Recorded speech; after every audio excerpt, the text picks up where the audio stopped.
은혜 받으실 말씀은 고린도전서 13장입니다. 1절과 13절을 봉독해 드리겠습니다. 내가 사람의 방언과 천사의 말을 할지라도 사랑이 없으면 소리나는 구리와 울리는 꽹과리가 되고, 13절 그런즉 믿음, 소망, 사랑 이 세 가지는 항상 있을 것인데 그 중에 제일은 사랑이라. 아멘. 샬롬 성가대와 니시 오케스트라의 찬양이 있겠습니다.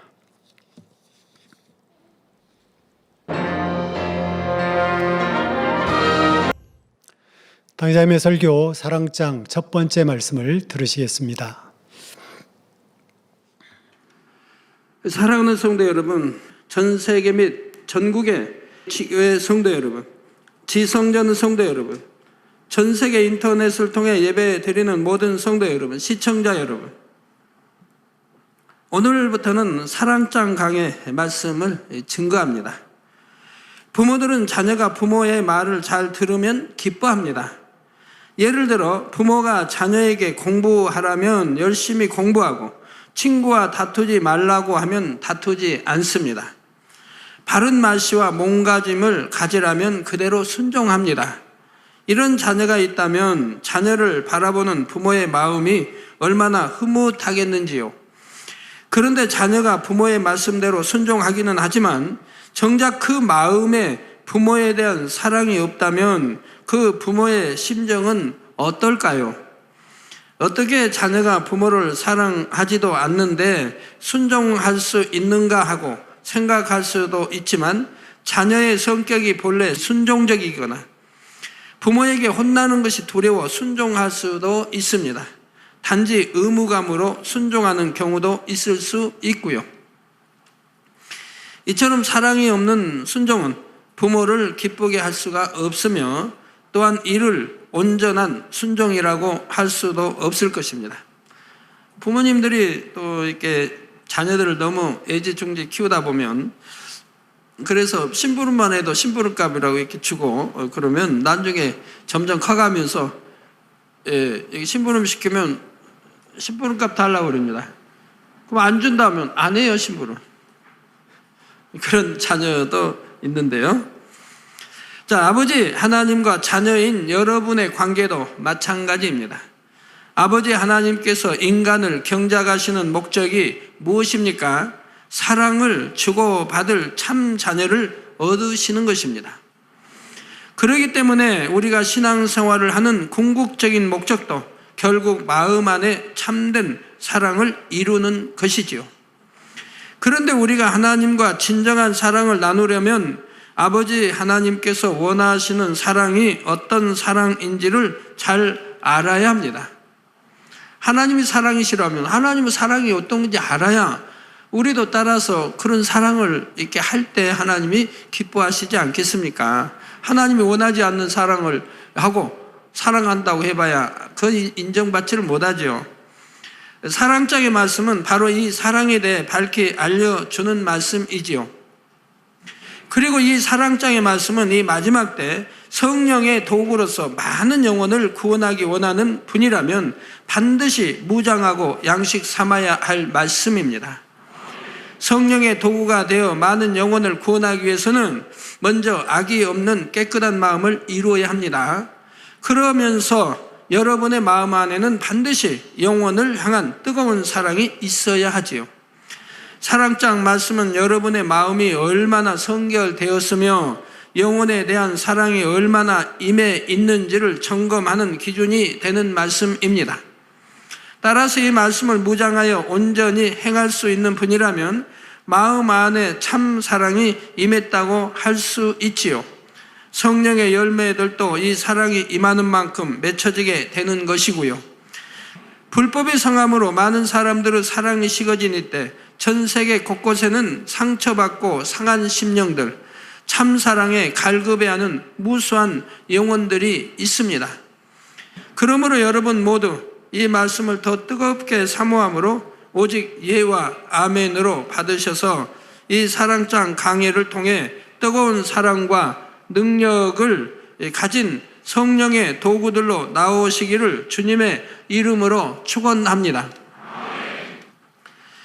사랑하는 성도 여러분, 이 시간에는 사랑장의 말씀들을 한 구절 한 구절 자세히 살펴보기에 앞서 사랑장의 전체적인 내용과 사랑장이 기록된 배경에 대해 살펴보도록 하겠습니다. 본문 말씀 고린도전서 13장을 사랑장이라 부르는 것은 한 장 전체의 주제가 사랑이기 때문입니다. 이 성경에 보면 이제 그런 게 있어요. 어느 거는 축복장, 어느 거는 결혼장, 어느 거는 뭐 의상에 관한, 또는 이런 사랑에 관한, 또 뭐 팔복 또는 성리 9가지입니다. 이렇게 한 장을 그 내용으로 이렇게 되어진 이런 것들이 있습니다. 그래서 고린도전서 13장 그러면 사랑장 하면 다 통해요. 여러분은 과연 사랑이 무엇이라고 생각하십니까? 사람들은 저마다 자기 생각에 따라 사랑을 정의하지요. 그리고 자신은 사랑하며 살아간다고 생각합니다. 그런데 안타까운 것은 사람들이 사랑한다면 행복해야 하는데 오히려 상처받고 아파하는 경우가 많다는 것이지요. 이는 바로 진정한 사랑이 무엇인지 알지 못하거나 자신의 한계 속에서만 사랑하려 하기 때문입니다.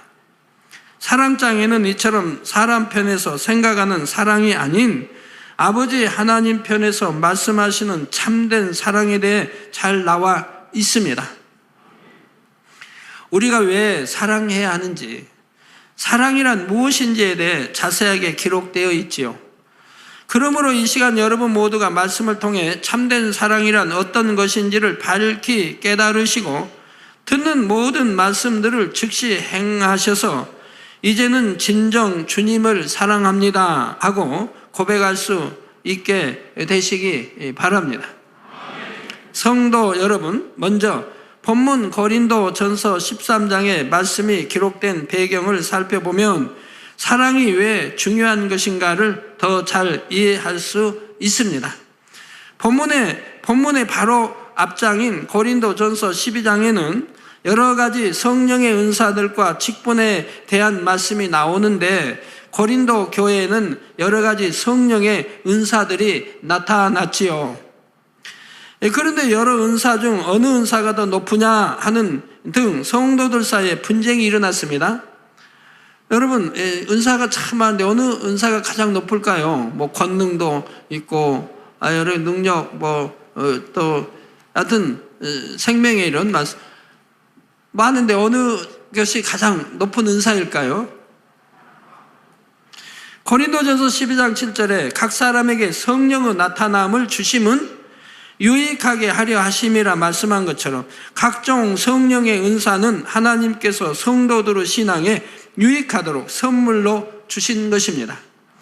그런데 이 은사로 인해 오히려 교회에 여러 가지 문제가 일어나는 경우도 볼 수 있지요. 예를 들어 병 고치는 은사나 예언의 은사를 받았다면서 교회 질서를 어지럽히는 사람들이 있습니다.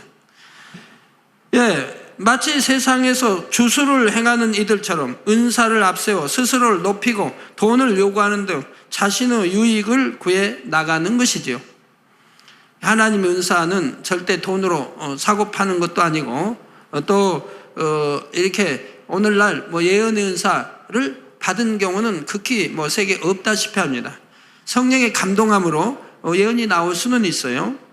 세계 다녀보면 예언 그냥 즉석에서 하는 분들이 있어요. 성령이 막 감동하고 그런 경우는 있지만 예언의 은사를 받은 분들은 극히 없습니다. 제가 만나보진 못했으니까요 아직. 사도 바울은 고린도 교회의 이러한 분쟁을 잠재우고자 은사는 여러 가지나 성령은 같다 말하며 은사는 다양하지만 모든 은사는 오직 성령 하나님 한 분으로 말미암아 주어지는 것이므로 은사는 다 귀하고 동등됨을 설명합니다. 이를 설명한 후 사도 바울은 고린도전서 12장 31절에 너희는 더욱 큰 은사, 즉 여러 가지 성령의 은사들보다 더 큰 은사를 사모하라. 내가 또한 제일 좋은 길을 너희에게 보이리라 말하고 뒤이어 이 사랑장을 기록했지요. 이 사랑장을 통해 은사 중 가장 큰 은사는 사랑의 은사임을 말씀하고자 했던 것입니다. 제가 아까 말씀한 예언의 은사가 오늘날 없다는 것은 여하튼 없다 싶어요. 저는 만나보지 못했어요. 예언의 은사 한다고 해도 여하튼 심령 기도는 할 수 있고 예언의 성령의 감동으로 일시적이 할 수 있는 거지 예언의 은사를 받아 하는 경우는 아직 본 적이 없어요. 왜 이제 오늘날 그러냐?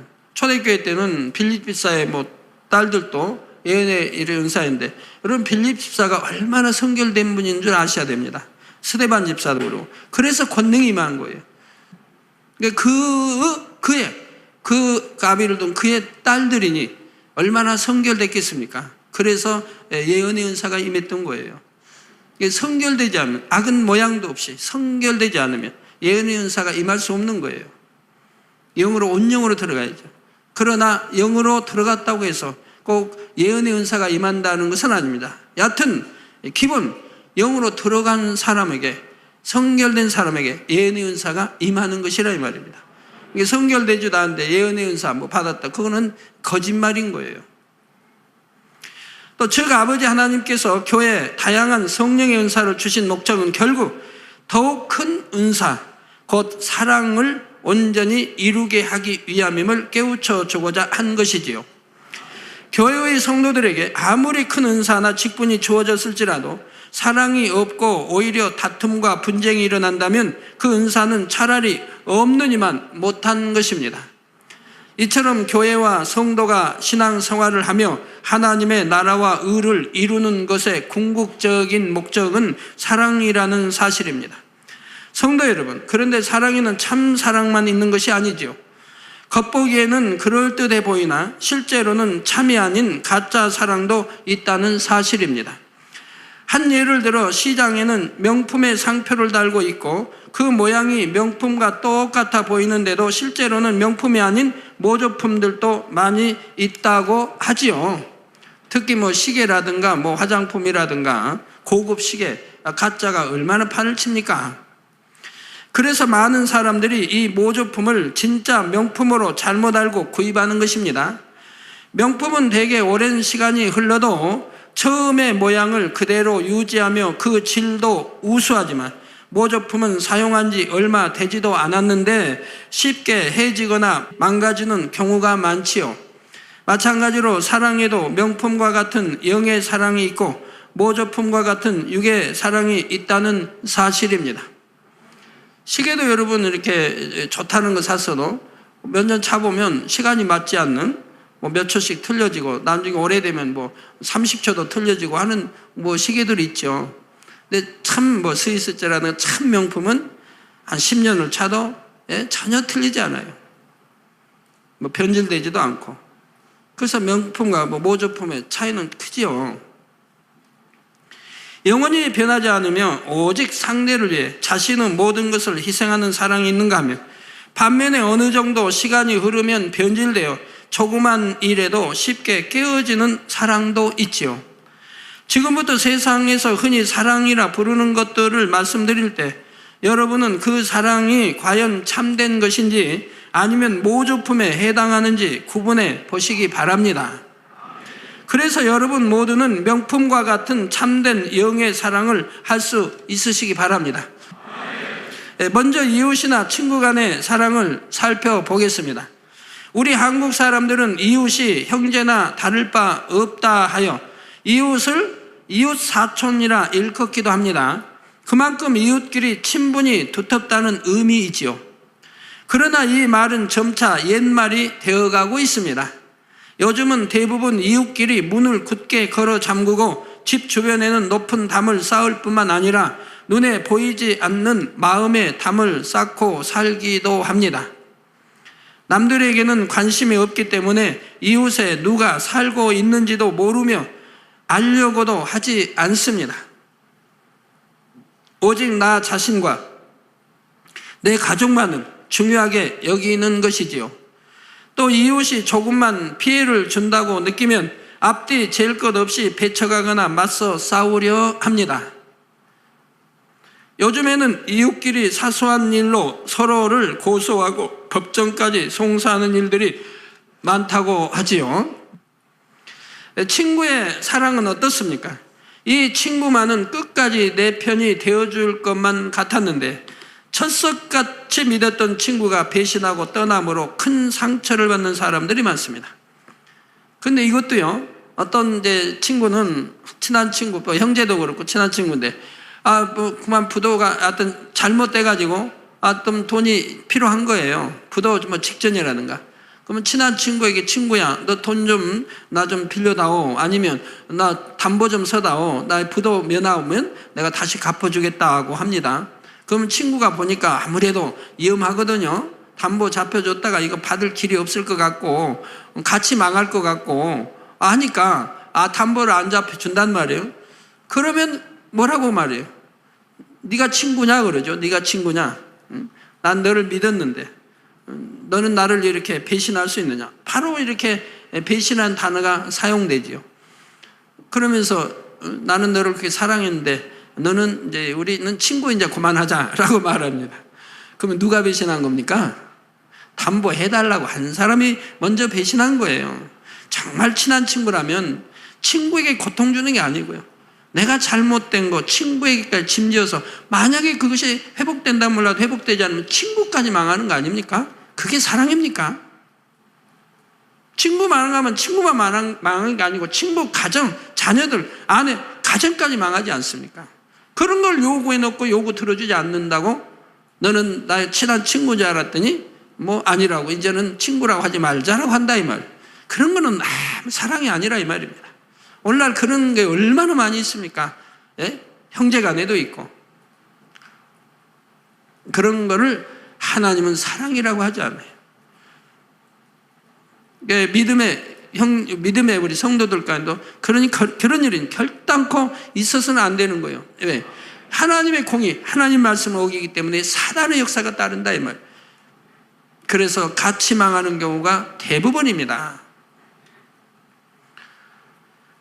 예, 우리 성도님들의 경우 전에는 절친한 친구였는데 주님을 영접하고 빛 가운데 살고자 노력하니 이전처럼 함께 세상 것을 즐길 수 없으므로 여러분을 멀리하고 핍박하는 친구도 보셨을 것입니다. 어떤 사람들은 이모 저모 자신의 실리를 따져 친구를 사귀는 것이 지혜롭다고 생각하기도 하지요. 오늘날에는 이와 같이 순수한 사랑으로 이웃이나 친구를 위해 자신의 시간과 정성, 물질을 아낌없이 내어주는 경우가 극히 드물다는 사실입니다. 그렇다면 형제간의 사랑은 어떠할까요? 이웃이나 친구와는 달리 한 핏줄을 타고났으니 형제의 사랑은 그래도 낫지 않을까요?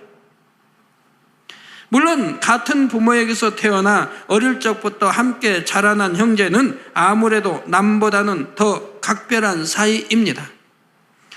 그래서 형제는 서로를 위해 희생하기도 하고 서로 돕기도 하지요. 그런데 어렸을 때는 우애가 무척 각별하다 해도 각자 결혼을 하고 가정을 꾸리면 아무래도 자신의 가정에 더 충실하게 되고 형제에게는 비교적 소홀해지는 것이 보통입니다. 저도 6남매 막내로 태어나 형님과 누님들의 사랑을 많이 받고 자랐지만 막상 질병으로 7년이나 몸져 누워있게 되니 형제들에게 오히려 짐스러운 존재가 되었었지요.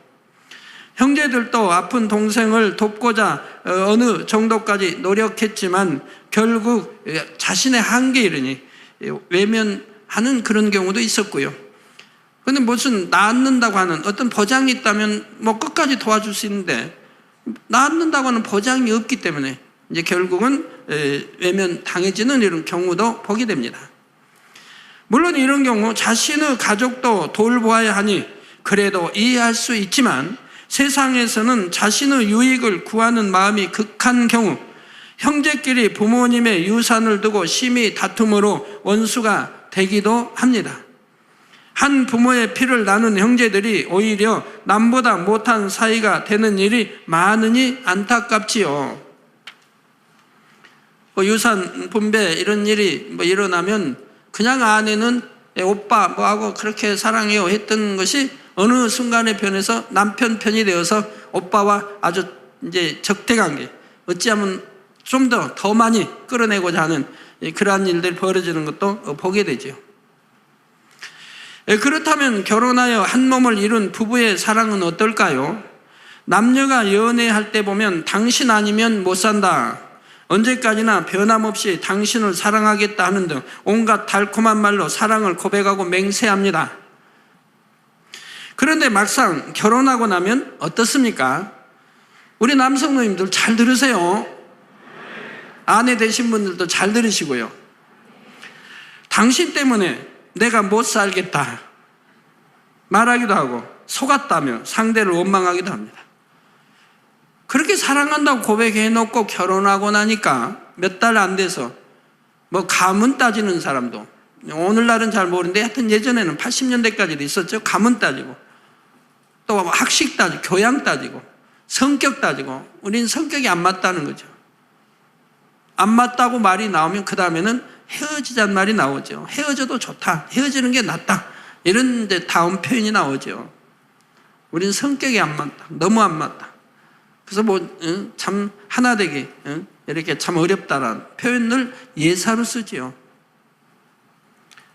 아니면 뭐 상대 가문, 상대 아내의 가문, 또 아내의 남편, 남편보다도 여타 남편의 가문을 비웃기도 하고요.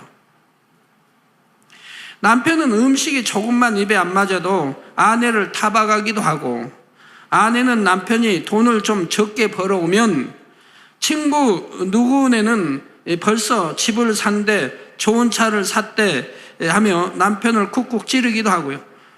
친구가 이웃집 누구는 진급을 했는데 당신은 언제 과장 될 거냐, 언제 부장 될 거냐. 요즘에는 한 집에 살면서도 서로 말을 하지 않고 사는 부부들도 있다고 합니다. 또 우리나라 가정폭력에 대한 공식적인 통계를 보면 배우자에 대해 폭력을 행사한 경우가 전체 부부의 절반 가까이 이른다고 합니다. 이게 폭력을 휘두른다 이 말이에요. 아내에게 폭력을 휘두른다는 거. 우리 남성들도 안 그러시겠죠? 장로님들이 그럴 리는 없고. 세상에 둘도 없는 부부 사이로 살아가면서도 얼마나 많은 부부들이 처음 가졌던 마음을 잊고 이처럼 서로를 미워하고 다투며 힘들게 살아가는지요. 요즘에는 신혼여행에 갔다가 헤어져서 돌아오는 부부들도 비일비재하고 결혼 후 이혼에 이르는 시간도 점점 짧아지고 있다 합니다. 어느 부부는 신혼여행 가가지고요, 친구들이 와가지고 남편 붙들고 밤새 술 먹고 노는 거예요. 첫날 밤을 못 보낸 거죠. 그리고 신혼여행을 그렇게 보내고 왔다고 하는 사람도 전에 들어봤어요. 남편 친구들 와서 맨 남편하고 와서 먹고 놀고 그러니까 그냥 첫날 밤도 못 보내고 그렇게 속상해가지고 보따리 싸가지고 올라왔다는 거죠. 뜨겁게 서로를 사랑함으로 결혼하지만 함께 살면서 서로의 안 좋은 모습까지 보게 되고 생각이나 취향도 다름으로 사사건건 부딪히면서 사랑이라 생각했던 것이 다 식어지고 마는 것입니다. 이는 결국 그 사랑이 자신의 유익을 구하는 육적인 사랑이었음을 보여주는 것이지요. 그렇다면 그래도 이 세상에서 가장 숭고하다는 부모의 사랑은 어떨까요? 자신이 좋은 것을 먹고 입으려 하기보다 자녀에게 먼저 주기 원하는 것이 부모의 마음입니다. 그런데 부모가 이처럼 자기 자신보다 자녀를 먼저 생각한다 하는 마음 한편에는 대개 자신의 유익을 구하는 마음이 있지요. 자식을 사랑한다면 자기 유익을 구하지 아니하고 진정 자식을 위해 생명도 줄 수 있고 이렇게 할 수 있는 사랑이 참 영적인 사랑인데, 키울 때 열심히 키운 것 같은데 나중에 보면 자기 유익을 구해서 자기 영광을 위해서 자녀를 키운 부모들이 얼마나 많은지요. 예를 들어 부모들은 자녀에게 무엇을 강요하면서 다 너 잘되라고 그러는 거야 하고 말하지만 사실은 자신의 만족을 채우거나 자랑하기 위해 자신의 뜻대로 자녀를 이끌려는 경우가 많습니다. 그러니 자녀가 진로나 결혼을 선택함에 있어서 부모의 뜻과 반대되는 것을 선택하기라도 하면 심히 반대하기도 하고 실망스럽다 말하기도 하고 또 제가 예전에 표현했던 너를 낳고 내가 미역국을 먹다니 이런 아주 극단의 표현도 하기도 하고요. 내가 너를 위해 이마만큼 희생했는데 그것을 알아주지 않고 오히려 무시한다는 것입니다. 이것은 결국 자녀를 위한 헌신과 희생이 대가를 바라는 조건적인 사랑이었음을 말해주는 것입니다. 또한 요즘에는 자녀보다는 자신의 인생을 더 중요하게 생각하므로 자녀를 버린다든가 이혼하는 부모들도 많습니다. 자신이 낳은 아이를 죽이는 끔찍한 일들도 있고요. 그런데 혹시 이 말씀을 들으시고 그렇다면 이웃이나 친구, 가족 간의 사랑은 모두 헛되고 무익하니 사랑할 필요가 없다는 것인가 하고 오해할 분이 계신지요? 물론 그런 것이 아니지요. 하나님을 참으로 믿는 하나님의 자녀들은 이웃이나 친구, 가족을 사랑합니다. 하나님께서 주신 10계명을 보면 하나님께 대한 계명 4가지 바로 다음에 나오는 것이 바로 내 부모를 공경하라는 계명입니다.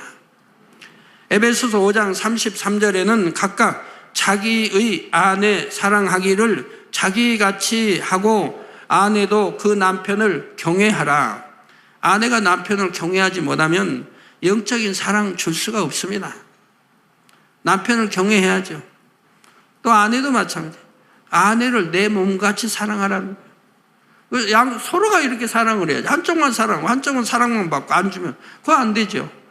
나도 아내를 사랑하고 내 몸처럼 아내도 남편을 경외한다면 당연히 잘 섬길 거 아니겠습니까? 이런 부부가 되어야 영적인 부부, 행복한 부부가 되죠. 그래서 각각 자기의 아내 사랑하기를 자기같이 하고 아내도 그 남편을 경외하라. 마태복음 22장 39절에는 하나님을 사랑하는 것 다음으로 가장 큰 계명이 바로 내 이웃을 내 몸과 같이 사랑하는 것이라 말씀하셨습니다. 내 이웃을 내 몸과 같이 사랑하라.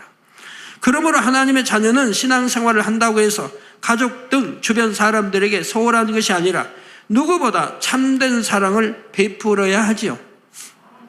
이 땅의 삶을 위해 당장 눈앞에 유익만을 주는 것이 아니라 영혼을 구원으로 이끌므로 영원한 생명을 주는 영적인 사랑을 해야 하는 것입니다.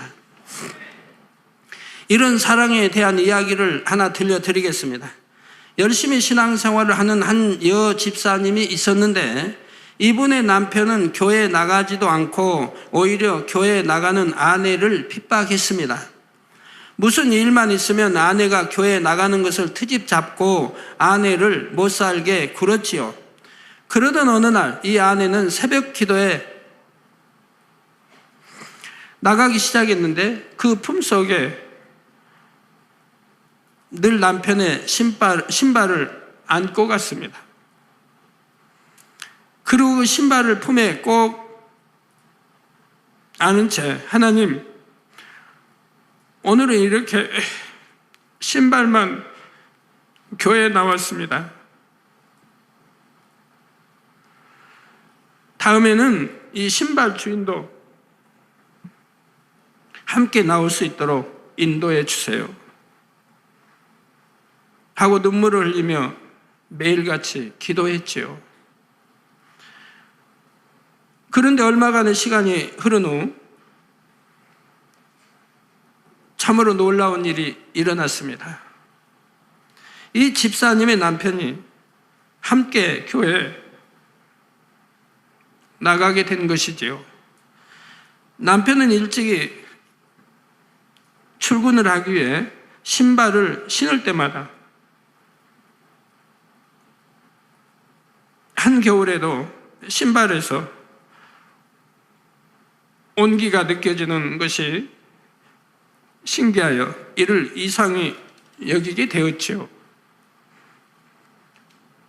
그러다가 자신의 신발을 품에 꼭 안고 기도하러 가는 아내의 모습을 보게 되었습니다. 남편은 아내의 그 사랑과 정성에 감동을 받아 핍박하는 남편이 아니라 함께 신앙생활을 열심히 하는 남편으로 변화되었던 것입니다. 성도 여러분, 이 세상의 어느 누가 자신을 욕하고 핍박하는 일을 위해 눈물을 흘리며 사랑으로 기도해 줄 수 있겠는지요?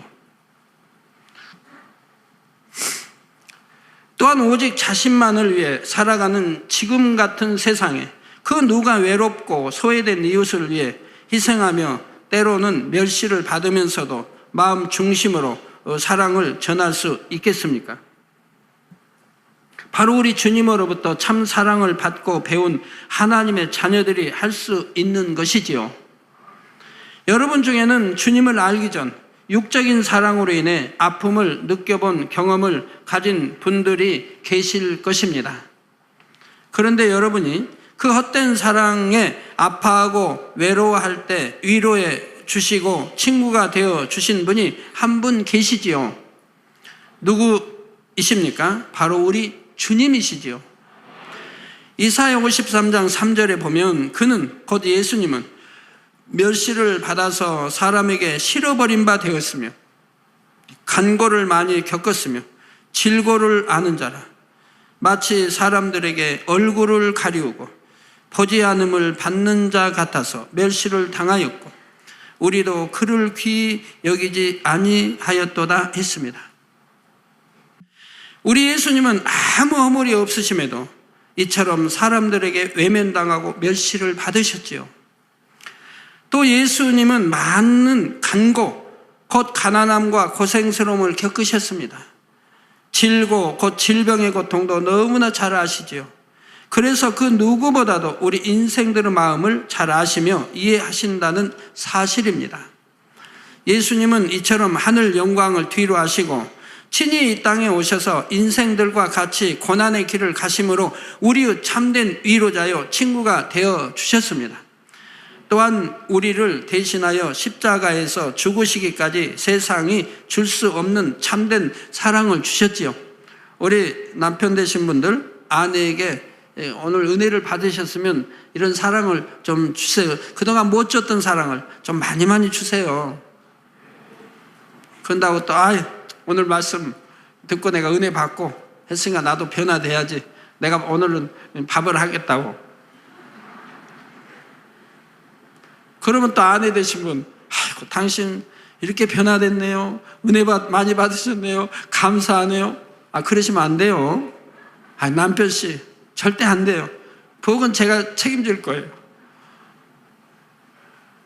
당신은 당신 또 할 일이 있으니까 또 가족을 먹여 살리고 나 이런 일에 꼭 기도하시고 이러시고 이건 내 담당이니까 내가 열심히 하겠습니다. 또 이렇게 지혜롭게 나와야지 꿀꺽 남편이 준다고 받아먹으면 안 되죠.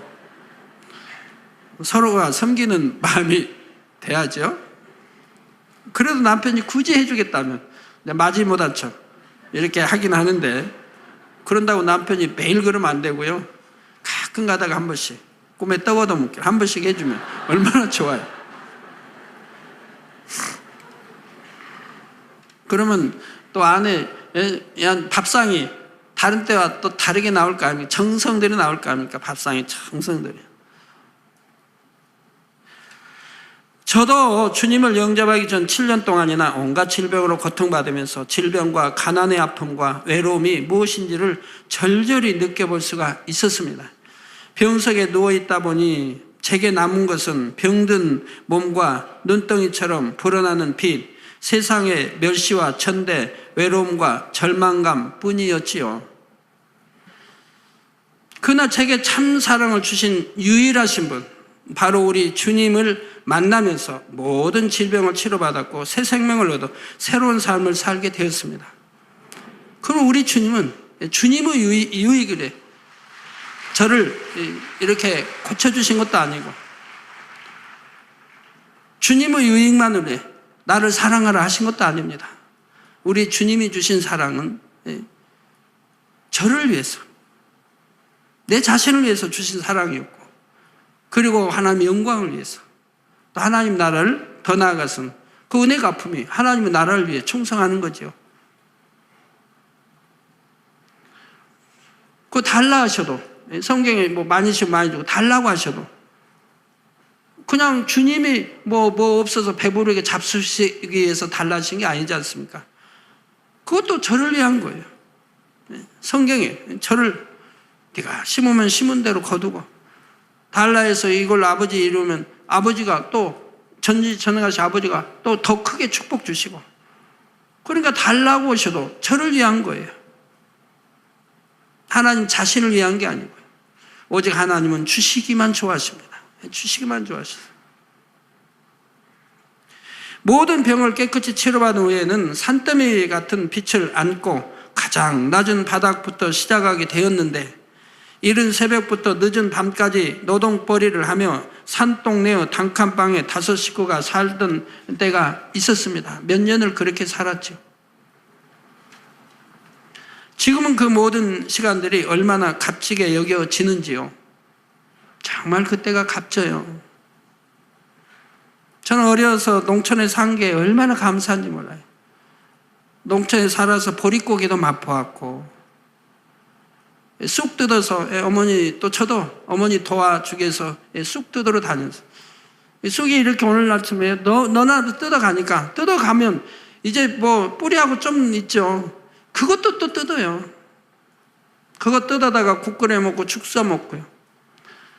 무궁화의 이파리, 무궁화, 우리나라 이제 무궁화, 그 이파리 참 두껍습니다. 그 진드기가 얼마나 붙어 있는지요. 진드기가. 그 당시 약이 없으니까 그냥 무궁화 이파리 진드기, 저희 집에는 무궁화 나무가 여러 그루 있었는데 그 진드기만 붙어. 그래도 상관없이 그 무궁화 잎 따가지고 씻어서 그거 국 끓여 먹고 죽 써 먹어요.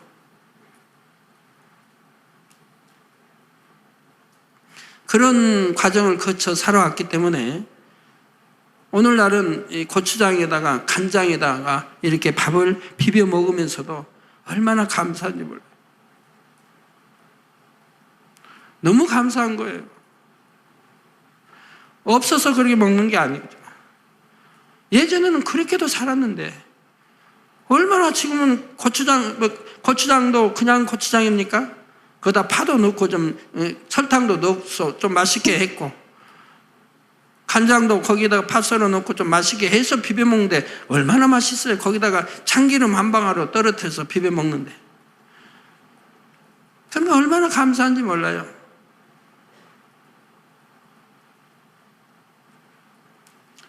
그래서 한 번도 거기에 대해서 싫다 해본 적 없어요. 감사하게 먹죠. 아버지 감사합니다. 그런데 그냥 모든 것이 하나님 앞에 감사 조건밖에 없어요. 그래서 이래도 감사, 저래도 감사, 이래도 눈물, 저래도 눈물, 아버지만 생각합니다. 이러한 시간들이 있었기에 저는 더욱 큰 주님의 사랑을 느낄 수 있었고, 이제는 수많은 영혼들의 마음을 위로해주고 싸매줄 수 있는 주의 종이 될 수 있었던 것입니다. 결론 말씀드립니다. 사랑하는 성도 여러분, 하나님은 사랑 자체가 되십니다. 아버지 하나님께서는 죄인인 우리를 위해 사랑하시는 독생자 예수님을 이 땅에 보내주셨습니다. 그리고 온갖 아름답고 값진 것들로 천국의 저소를 예비하시고 하루를 천년같이 우리를 기다리고 계시지요. 여러분이 조금만 마음을 열어도 이런 아버지 하나님의 섬세하고 풍성한 사랑을 느낄 수가 있습니다. 아름다운 자연을 한번 생각해 보시기 바랍니다. 푸른 하늘과 바다, 산천초목은 아버지 하나님께서 우리가 인간 경작을 받은 후 구원받아 천국에 갈 때까지 이 세상에서도 항상 천국을 소망할 수 있도록 친히 아름답게 지어주신 것들이지요. 이러한 하나님의 자녀로 택함받고 사랑받는 우리는 어떤 사랑을 해야 하겠습니까? 자신의 유익에 맞지 않으면 변질되는 썩어질 헛된 사랑이 아닌 영원하고 참된 사랑을 해야 하지요. 그러므로 여러분 모두는 이 사랑장 말씀을 들으시면서 먼저는 참된 사랑이 무엇인지를 깨달으시고 그 사랑을 여러분의 마음에 반드시 이루시기 바랍니다. 그래서 여러분 모두가 저 천국에 이르러서는, 물론 천국에 갈 때까지 이 땅에 사는 동안에도 하루하루 아버지 하나님과 참된 사랑을 나누는 사랑스러운 자녀들이 다 되시기를 바랍니다. 또한 성령의 도구가 되어 이 마지막 때 많은 영혼들을 구원으로 이끄시며 이웃을 내 몸과 같이 사랑하는 감동의 삶을 사시기를 주님의 이름으로 축원합니다. 말씀을 생각하시면서 함께 기도하시겠습니다. 할렐루야. 사랑의 아버지 하나님, 그 크신 은혜와 사랑을 감사합니다. 우리는 항상 아버지를 사랑의 하나님이라 이렇게 부르고 있습니다. 그러나 그럼에도 우리가 아버지 하나님의 그 참 사랑이 무엇인지 그 깊이와 그 넓이와 높이를 깨닫지 못했습니다. 그러나 아버지 사랑하는 목자를 통해서 그 근본 하나님의 사랑을 우리는 깊이 깨달을 수 있었고, 왜 우리 하나님께서 이 천지 만물을 창조하셨는지, 왜 우리 인간들을 또한 창조하시며 이 땅에 경작하시는지, 이 모든 사랑의 깊이를 우리가 깨달아 알 수 있었습니다. 오늘 또 아버지 하나님의 영적인 사랑, 육적인 사랑, 이러한 사랑들을 또 말씀을 통해서 깨닫습니다. 정령 아버지 원하시는 참된 사랑을 이룰 수 있는 우리 모든 만민의 성도님들이 될 수 있도록 은혜를 더해 주옵소서. 감사드립니다. 우리 주 예수 그리스도 이름으로 기도하옵나이다. 아멘. 당장의 환자를 위한 기도를 받으실 때 아픈 곳이나 연약한 곳에 손을 얹고 기도를 받으시고, 아프지 않은 분들은 가슴에 손을 얹고 마음의 소원을 위해 믿음으로 기도 받으시기 바랍니다. 할렐루야. 전능하신 사랑의 아버지 하나님, 이 시간 기도 받는 모든 성도님들 위해 안수하여 주옵소서. GCN과 인터넷과 화상을 통해 기도 받는 지교회와 지성전, 그리고 전 세계 하나님의 자녀들 위에도 시공간을 초월하여 역사하여 주시기를 원합니다. 믿어지는 믿음을 주시고 부정적인 생각과 의심의 세력을 물리쳐 주옵시며 모든 시험 환난도 물리쳐 주옵소서. 머리부터 발끝까지 오장 육부 뼈 마디마디 온몸의 신경 조직 세포 등 아픈 곳마다 성령의 불로 태우시고 근본의 빛으로 역사하여 주옵소서. 예수 그리스도의 이름으로 명하노니 원수마귀 사단 모든 질병 균 연약함아 물러가라. 빛이 여임하라. 모든 불치 난치병도 성령의 불로 태워 깨끗하게 역사하여 주옵소서. 말라리아를 비롯한 모든 풍토병도 물리쳐 주옵소서. 감기, 기침, 열, 몸살, 독감 등 각종 유행성 질병도 다 물러가라. 어떠한 유행성 질병 균도 틈타지 않게 지켜 주옵소서. 위암, 폐암, 간암, 유방암, 자궁암, 대장암, 피부암 등 각종 암과 에이즈, 백혈병, 뇌졸중, 고혈압, 저혈압, 심장병, 폐병, 위장병, 당뇨, 부인병, 피부병, 갑상선 질환과 모든 염증도 깨끗게 하여 주옵소서. 소아마비, 중풍, 관절염, 디스크도 온전케 하여 주옵소서. 요통, 두통, 신경통을 비롯한 모든 통증은 사라질지어다. 간질, 자폐증, 우울증, 조울증, 노이로제 등 모든 정신질환도 물러가라. 모든 마비된 것도 풀어지고 일어나 걷고 뛸지어다. 눈도 잘 보이게 하옵시고 귀도 잘 들리게 하여 주옵소서. 소경은 눈을 뜨고 기머거리는 들으며 벙어리는 말할지어다. 각종 사고, 후유증도 깨끗게 하시고 부러진 뼈도 붙여 주옵소서. 화상 입은 것도 온전케 하옵소서. 화기야 물러가라. 열도 물러가라. 아버지 흉터도 나지 않게 역사해 주시기를 원합니다. 마약을 비롯하여 각종 약물과 독극물 중독도 깨끗함을 입을지어다. 죽은 신경과 세포가 살아나며 죽은 자도 살아나게 하여 주옵소서. 잉태의 축복도 주시기를 원합니다. 잉태 축복을 받으라. 예수 그리스도의 이름으로 명하노니 원수마귀 사단아 하늘 공중 곳에 잡은 악의 영들아 물러가라. 그의 사자들도 물러갈지니라. 이 땅의 악한 영, 더러운 영, 거짓되고 간사한 영, 이간질하고 미혹하는 모든 어둠들은 물러가라. 모든 흉악의 결박을 풀고 어둠아 물러가라. 빛이 여임하라. 아버지 하나님, 부르짖어 기도할 수 있는 능력을 주시고 죄를 버리고 성결될 수 있는 능력을 주옵소서. 영혼이 잘됨같이 범사에 잘되게 하시고 가정의 복음화도 이루어 주시기를 원합니다. 한 주간도 모든 사고와 재앙으로부터 지켜주시고 불통이 없는 형통한 삶을 살 수 있도록 축복해 주옵소서. 성령의 불담으로 천군 천사와 주님의 불꽃 같은 눈동자로 모든 하나님의 자녀들과 가정, 일터, 사업터를 지켜주시기를 원합니다. 학생들에게 지와 명철을 더하시고 공부도 할 수 있는 뜨거운 마음과 열정도 더하여 주옵소서. 마음과 생각을 세상에 빼앗기지 않도록 지키시고 하나님을 뜨겁게 사랑하는 학생들로 축복하여 주옵소서.